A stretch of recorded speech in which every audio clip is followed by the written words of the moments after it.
మాజీ ముఖ్యమంత్రి వైఎస్ జగన్మోహన్ రెడ్డి పేద ప్రజల కోసం భావితరాల కోసం 17 మెడికల్ కళాశాలను మంజూరు చేశారని మాజీ ఉప ముఖ్యమంత్రి పాముల పుష్పశ్రీవాణి అన్నారు.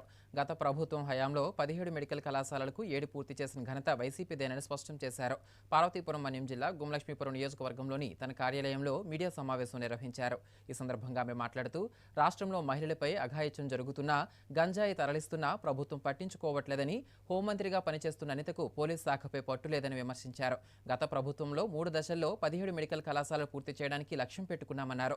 కమిషన్ల కోసం కూటమి నాయకులు మెడికల్ కళాశాల ప్రైవేటీకరణ చేయడంతో పేద విద్యార్థులకు మెడికల్ సీట్స్ అందకుండా ముఖ్యమంత్రి చంద్రబాబు అన్యాయం చేస్తున్నారన్నారు. అత్యంత వెనుకబడిన జిల్లా పార్వతీపురం మన్యం జిల్లాకు మంచి వైద్యం, విద్యను సూపర్ స్పెషాలిటీ సేవలు అందించకుండా ప్రైవేటు పరం చేయడం ఎంతవరకు సమంజసమని ప్రశ్నించారు. ఈ సమావేశంలో వైసీపీ నాయకులు, కార్యకర్తలు పాల్గొన్నారు.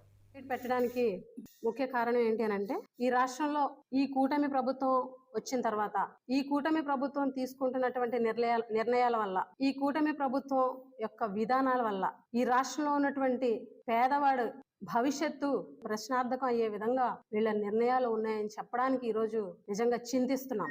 ఎందుకనంటే ఈరోజు ఈ కూటమి ప్రభుత్వంలో రీసెంట్ గా తీసుకున్నటువంటి నిర్ణయం ఏదైతే ఉందో, మెడికల్ కాలేజీలను ప్రైవేటీకరణ చేస్తున్నామని చెప్పేసి తీసుకున్నటువంటి నిర్ణయం ఏదైతే ఉందో, 10 మెడికల్ కాలేజీలను ప్రైవేటైజేషన్ చేస్తున్నామని చెప్పేసి కేబినెట్ లో తీసుకున్నటువంటి నిర్ణయాన్ని తీవ్రంగా ఖండిస్తున్నాము. ఎందుకనంటే వైఎస్ జగన్మోహన్ రెడ్డి గారు ఎంతో విజన్ తోటి పేద ప్రజలకు మంచి సూపర్ స్పెషాలిటీ సేవలు అందించాలని, పేదవాడి ఆరోగ్యం మెరుగుపరచాలని, ప్రతి పేదవాళ్ళు మధ్యతరగతి విద్యార్థులు వైద్య విద్యను పొందాలని చెప్పేసి ఈ రాష్ట్రంలో ఎంతో ముందు చూపుతోటి 17 మెడికల్ కాలేజీని జగన్మోహన్ రెడ్డి గారి ప్రభుత్వంలో శాంక్షన్ చేయడం జరిగింది. అందులో 5 మెడికల్ కాలేజీలను పూర్తి చేసి, క్లాసులు కూడా ప్రారంభించి, రెండు కాలేజీలు పూర్తి చేసి, ఎలక్షన్ అయిపోయిన తర్వాత క్లాసులు కూడా ప్రారంభమైనటువంటి పరిస్థితి అందరికీ తెలుసు.